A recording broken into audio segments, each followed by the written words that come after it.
Nagsanib pwersa na nga itong si Erwin Tulfo at Idol Raffy Tulfo.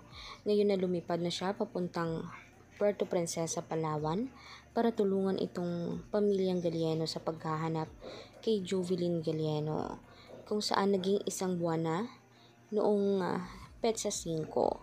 Ngayon inananawagan ang pamilyang Galieno na nagpapasalamat siya sa Tulfo Brothers dahil nga lahat-lahat ay ginagawa. Ngayon ay kinausap na rin ni Idol Erwin Tulfo itong si Leobert Dasmariñas, parte o nauukol sa kanyang mga nalalaman para mas mapabilis ang investigasyon at mas mapabilis nang matapos ang kasong ito. Ngayon ay nagkatagbo naman ang kanilang landas doon sa Puerto Princesa, Palawan, kung saan walang imik itong si Richard Ligad. Ngayon naman ay hinahanap na nila sa malawak na lupain kung saan mismo itinuro ni Leobert Dasmariñas kung nasaan naparoon itong si Jovelyn Galieno.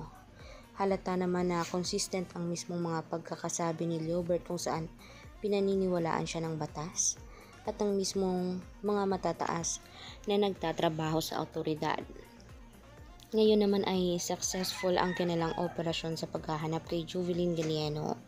Ngunit gayon pa man, hindi muna nila isa sa publiko ang kanilang mga nakita at ipapribado muna ang kanilang mga alam. Dahil mas mapabilis nilang magagawa iyon dahil nga nakakatimbre mismo ang mga kasabwat at ang mga kalaban kung lagi na lang isinasabi ang kanilang mga plano. Kaya naman panatilihin nating ipagdasal si Jovelyn Galieno at huwag kalimutan mag-subscribe at i-click mismo ang notification bell para lagi kayong updated sa ating future trending videos na ina-upload kada araw. Maraming salamat mga kanetizen.